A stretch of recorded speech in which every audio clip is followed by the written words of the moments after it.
అప్పుల బాధలు వెంటాడుతున్నాయా? అయితే 6 జేవిఆర్ వారి జాతిరత్నాలు ధరించండి. హలో అండి, అందరికీ హలో. నమస్కారం. నేను మీ కట్టా కార్తీక్. నాతో ఉన్నారు ప్రముఖ సామాజిక రాజకీయ విశ్లేషకులు అంకంరావు గారు. సార్ నమస్కారం. నమస్తే కట్టవారు. 6 ఏళ్ల సుదీర్ఘ విరామం తర్వాత మాజీ ముఖ్యమంత్రి వైఎస్ జగన్మోహన్ రెడ్డి గారు అక్రమాస్తులకు సంబంధించిన కేసులో ఇవాళ కోర్టు ముందుకు హాజరు కాబోతున్నారు. టెక్నికల్గా అక్రమాస్తులకు సంబంధించిన కేసులు అయినప్పటికీ కూడా ఆయన కోర్టుకి హాజరవుతుంది. ఇటీవల ఆయన విదేశీ పర్యటనకు వెళ్ళారు. విదేశీ పర్యటనకి పర్మిషన్ ఇచ్చే క్రమంలో కోర్టు విదేశీ పర్యటనకు వెళ్ళి వచ్చాక కోర్టుకు రమ్మని చెప్పింది. ఆ విషయంలో కూడా కోర్టుకి హాజరు కాకుండా వ్యక్తిగత హాజరు మినహాయింపు కోసం ప్రయత్నం చేసినా విఫలం కావటం వల్ల ఇవాళ కోర్టుకు హాజరవుతున్నారు. ఇన్ని సంవత్సరాల తర్వాత కోర్టుకు హాజరు కావటం, ఆయన కేసులు ఇన్ని సంవత్సరాలుగా తేలకపోవటం, ఆయన బెయిల్ మీద ఇన్ని సంవత్సరాలుగా బయట ఉండటం, ఈ అన్ని పరిణామాలను మీరు ఎలా చూస్తున్నారు?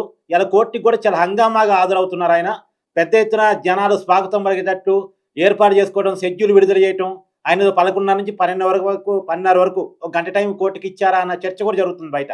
అంటే ముందుగా కట్టవారు ఈ రోజు వాళ్ళ దగ్గర నుంచి విడుదలైనటువంటి చూసి సోషల్ మీడియాలో న్యాయవాదులు, న్యాయమూర్తులు, మానవతావాదులు, మామూలుగా విశ్లేషకులు అందరూ కూడా ముక్కున వేలేసుకునే పరిస్థితి.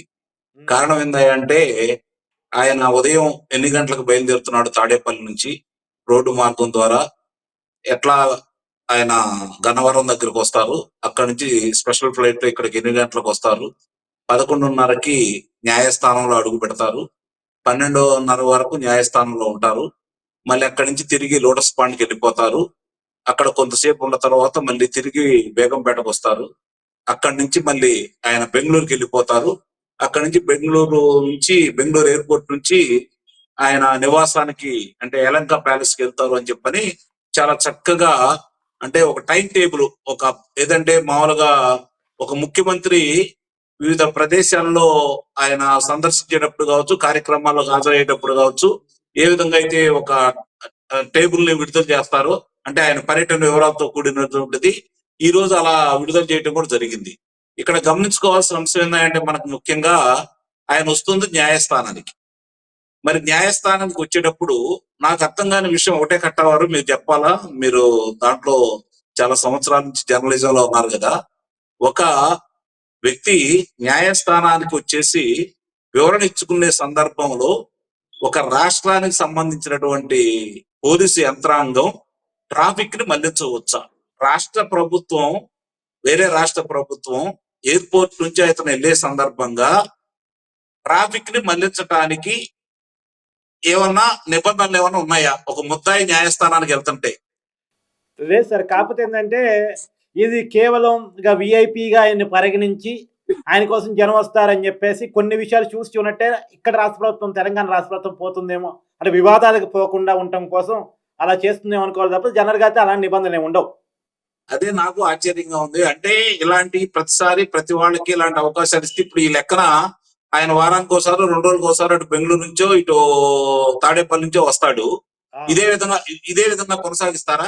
ఇదే విధంగా కొనసాగిస్తే హైదరాబాదీలకి చాలా ఇబ్బంది అవుతుంది. మరి ఎన్ని సంవత్సరాలు కొనసాగిస్తారు? ఇప్పుడు ఇంతవరకు దానికి సంబంధించినటువంటి ట్రైల్ రాలేదు.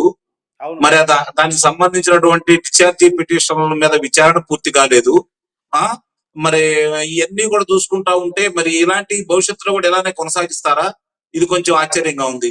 లేదు, ఈ రోజు శ్రేణులు వస్తే అనుమతిస్తున్నారు. ఆయన ఒలింపిక్ లో పాల్గొని పథకాలు సాధించాడా?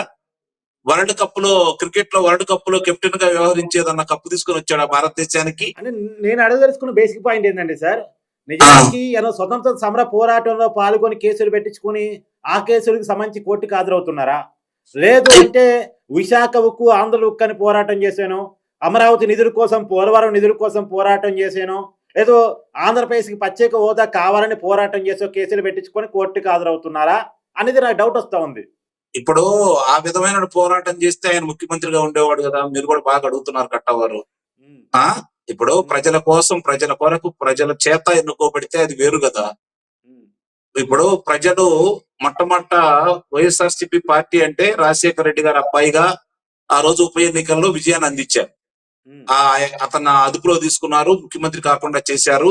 రాజశేఖర రెడ్డి గారి హత్యలో ఆనాటి కాంగ్రెస్ ప్రభుత్వానికి భాగం ఉంది అన్న భావంతో ప్రజలను నమ్మించారు. ప్రజలు కూడా ఓట్లేసి ఉప ఎన్నికల్లో గెలిపించారు.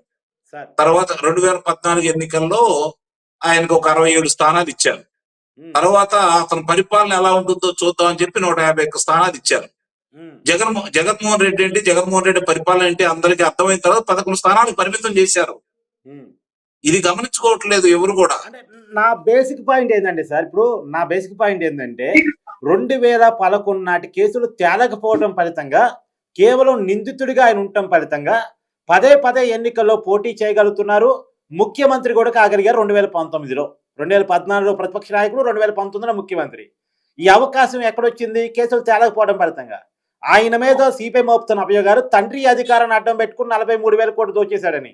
అలాంటి వ్యక్తి ఏకంగా ముఖ్యమంత్రి అయితే ఇంకెంత దోచేసి ఉంటాడు? ఇప్పుడు మీరు అడ్డం పెట్టుకుని దోచేసినాడు, సొంతంగా అధికారం వచ్చినప్పుడు ఇంకెంత దోచేస్తాడు?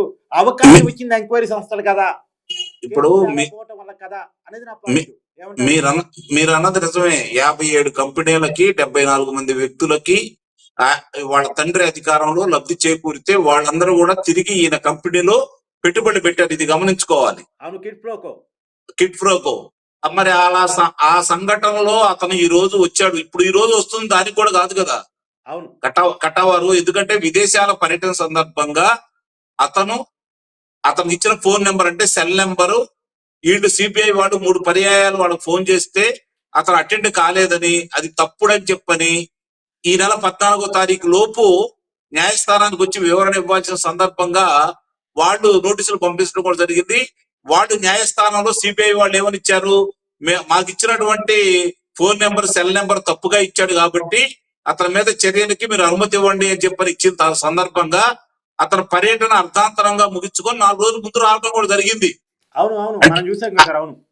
అంటే అది సిబిఐ న్యాయస్థానం ఏదైనా సీరియస్ గా తీసుకొని లండన్ లోనే అరెస్ట్ చేయమంటారో లేకపోతే ఇక్కడ తెలంగాణలోనే అరెస్ట్ చేయమంటారో అన్న భయం కొద్దీ రావడం కూడా జరిగింది.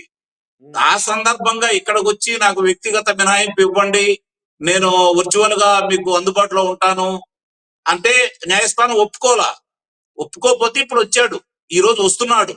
ఈ వస్తున్న సందర్భంగా ఇంత హడావుడు ఏంటి? ఇంతమంది అసలు ఎక్కడే ఆంధ్రప్రదేశ్ నుంచి తెలంగాణకు రావడం ఏంటి, హైదరాబాద్ రావడం ఏంటి, ఈ హడావుడు ఏంటి? దీన్ని ఇప్పుడు న్యాయస్థానం తీవ్రంగా పరిగణించాలా. అలాగే వాళ్ళు విడుదల చేసినటువంటి షెడ్యూల్ ని దృష్టిలో పెట్టుకొని మమ్మల్ని మీరు డిక్టేట్ చేస్తారా? ఇది న్యాయమూర్తులకు మీరు ఒక సవాల్ విసురుతున్నారా? రాజ్యాంగానికి సవాల్ విసురుతున్నారా? న్యాయస్థానానికి, న్యాయమూర్తులకి మీరు సవాల్ విసురుతున్నారా అని చెప్పని దీని మీద ఇప్పుడు తీవ్రంగా పరిగణించాలి. నాకు తెలిసినంత వరకు ఇది ప్రభుత్వ న్యాయవాదులు, సిబిఐ న్యాయవాదులు కూడా న్యాయమూర్తుల దృష్టికి తీసుకుని వెళ్ళాలి. వాళ్ళు ఇచ్చినటువంటి షెడ్యూల్ కావచ్చు, అసలు ఇంతమంది రావడానికి కారణం ఏంటి, ఎందుకు ఇంత హడావిడి చేస్తున్నారు? నేను వస్తున్నా, మీరు అంతా రెడీగా ఉన్నానని చెప్పడమేనా? లేదు, ఇక్కడ వస్తున్నంటే నేను ఎప్పుడు వచ్చినా సరే ఇంతకంటే రెట్టింపు జనాభా వస్తారు కాబట్టి నేను వ్యక్తిగతంగా హాజరైతే ఇలాంటి ఇబ్బందులు ఎదురవుతాయి కాబట్టి నాకు వ్యక్తిగతంగా హాజరయ్యే విధంగా కాకుండా నేను మీడియా మామూలుగా జూమ్ ద్వారా వచ్చి మీతోటి మాట్లాడగలుగుతాను, నాకు అవకాశం ఇవ్వండి అని చెప్పని ఆయన చెప్పకనే చెప్పాడు.